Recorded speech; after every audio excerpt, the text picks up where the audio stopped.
पायल नाग, अंधेरे से रोशनी तक का सफर, बिना हाथ पैर की दुनिया की पहली तीरंदाज की कहानी। ओडिशा के बलांगीर जिले का एक छोटा सा गांव जमुनाभाहल। यहीं 2010 के आसपास पायल नाग का जन्म हुआ। पिता विजय कुमार नाग और मां जनता दिहाड़ी मजदूर थे। घर की माली हालत ऐसी कि 2 वक्त की रोटी भी मुश्किल से जुटती थी। पायल जब 6 साल की थी, परिवार रोजगार की तलाश में छत्तीसगढ़ के रायपुर चला गया। वहां विजय कुमार एक बिल्डिंग साइट पर कारपेंटर का काम करते थे। बच्चे भी अक्सर उनके साथ साइट पर चले जाते। 6 अप्रैल 2015, वो मनहूस दिन। रायपुर में एक अधूरी बिल्डिंग की छत पर पायल अपने छोटे भाई के साथ खेल रही थी। भाई ने शरारत में एक कपड़ा ऊपर बिजली के तारों पर फेंक दिया। उसने पायल से कहा, दीदी, निकाल दो ना। पायल ने पास पड़ी लोहे की रॉड उठाई और कपड़ा उतारने लगी। अचानक 11,000 वोल्ट का करंट पूरी रॉड में दौड़ गया। तेज झटके से पायल दूर जा गिरी। शरीर बुरी तरह झुलस गया। डॉक्टरों के पास एक ही रास्ता था, जान बचाने के लिए दोनों हाथ कोहनी के नीचे से और दोनों पैर घुटने के नीचे से काटने पड़े। 8 साल की बच्ची के लिए ये दुनिया खत्म होने जैसा था। 6 महीने अस्पताल में इलाज चला। परिवार पर कर्ज बढ़ता गया।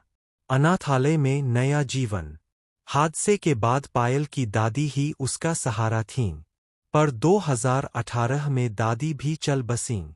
माता-पिता मजदूरी के लिए बाहर रहते थे। मजबूरी में जिला प्रशासन ने पायल को बलांगीर के पार्वती गिरी सेवाश्रम अनाथालय में भर्ती करा दिया। यहाँ पायल टूट चुकी थी। स्कूल के बच्चे उसे देखकर डर जाते। लोग कहते, इसका जीना बेकार है, जहर दे दो। पायल ने खुद बताया कि वो रात भर रोती थी। लेकिन फिर उसने सोचा, अगर हाथ पैर नहीं है तो क्या, मुंह तो है। उसने मुंह में पेन दबाकर लिखना शुरू किया।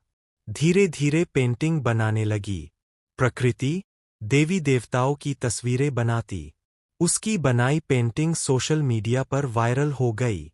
2022 में तत्कालीन मुख्यमंत्री नवीन पटनायक तक बात पहुंची। उन्होंने पायल की तारीफ की और रोबोटिक हाथ लगवाने के लिए 9 लाख रुपए मंजूर किए। पर कई कोशिशों के बाद भी रोबोटिक हाथ काम नहीं कर पाए। पायल फिर मायूस हो गई। कोच कुलदीप वेदवान, उम्मीद की किरण। मई 2023 का महीना था। जम्मू में माता वैष्णो देवी आर्चरी अकादमी के coach Kuldeep Kumar Vedwan Facebook scroll कर रहे थे। अचानक पायल की फोटो दिखी। बिना हाथ पैर की बच्ची मुंह से पेंटिंग बना रही है। कुलदीप को शीतल देवी की याद आ गई। शीतल बिना हाथों की तीरंदाज है, जिन्हें कुलदीप ही ट्रेन कर रहे थे। कुलदीप ने तुरंत बलांगीर के तत्कालीन डीएम चंचल राणा को फोन किया। राणा ने कहा, सर, आप इसे ले जाइए। यहाँ इसका कुछ नहीं हो सकता। अगस्त 2023 में कुलदीप बलांगीर पहुंचे और पायल को गोद लेकर जम्मू ले आए। तीरंदाजी की अनोखी तकनीक। अब सवाल था, बिना हाथ पैर की लड़की तीर कैसे चलाएगी? कुलदीप ने रात दिन एक कर दिया। कई डिजाइन फेल होने के बाद एक खास डिवाइस बनाई। पायल की तकनीक देखकर बड़े-बड़े हैरान रह जाते हैं। एक वो जमीन पर बैठती है और कृत्रिम पैर में धनुष को फंसा लेती है। 2 मुंह से तीर उठाकर धनुष पर लगाती है। 3 दाहिने कंधे में फंसे एक रिलीज सिस्टम से तीर की डोरी खींचती है। 4 आंखों से निशाना साधकर कंधे के झटके से तीर छोड़ देती है।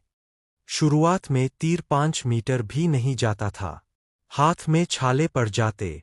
पर पायल दिन में 6 से 7 घंटे प्रैक्टिस करती। कोच कुलदीप कहते हैं, पायल में गजब की जिद है। एक बार जो ठान ले, करके ही मानती है। पहली जीत से लेकर वर्ल्ड चैंपियन तक। 6 महीने की ट्रेनिंग के बाद दिसंबर 2023 में पायल ने पहली बार नेशनल पैरा आर्चरी चैंपियनशिप में हिस्सा लिया। सामने थीं शीतल देवी, टोक्यो पैरालंपिक की सिल्वर मेडलिस्ट और दुनिया की नंबर 1। सबको लगा शीतल एकतरफा जीतेगी, पर पायल ने शीतल को हराकर गोल्ड जीत लिया।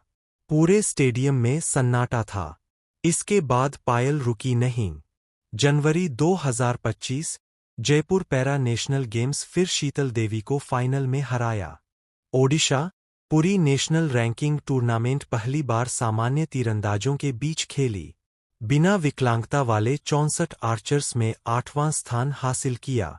जज भी हैरान थे।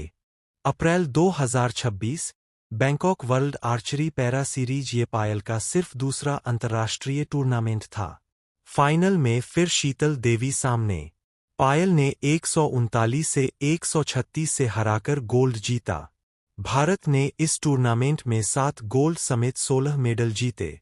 18 साल की पायल अब आधिकारिक तौर पर दुनिया की पहली क्वाड्रपल एम्प्यूटी महिला तीरंदाज है, जिसके दोनों हाथ और दोनों पैर नहीं है।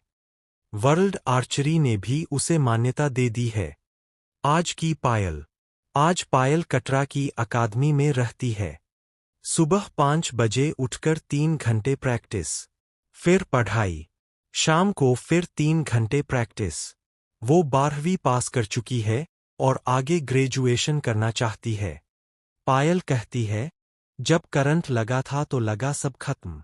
लोग कहते थे मर जाए तो अच्छा, पर सर ने मुझे नया जीवन दिया। अब मेरा सपना है पैरालंपिक में भारत के लिए गोल्ड जीतना। कोच कुलदीप का दावा है कि पायल 2026 एशियन पैरा गेम्स में गोल्ड की हैट्रिक लगा सकती है। प्रधानमंत्री मोदी भी मन की बात में पायल का जिक्र कर चुके हैं। सबसे बड़ी सीख, पायल की मां जनता कहती है, पहले हम छुपकर रोते थे, आज गांव वाले कहते हैं पायल हमारी बेटी है। पायल ने साबित कर दिया कि इंसान का शरीर टूट सकता है, पर हौसला नहीं। वो उन लाखों दिव्यांग बच्चों के लिए मिसाल है जो हालात से हार मान लेते हैं। जब पायल निशाना साधती है तो तीर से पहले उसकी आंखों में चमक चलती है। वो चमक कहती है, किस्मत ने मेरे हाथ पैर छीने थे, हौसला नहीं छीन पाई। आज पायल नाग सिर्फ एक तीरंदाज नहीं, हिंदुस्तान की हिम्मत का दूसरा नाम है। Bow and arrow.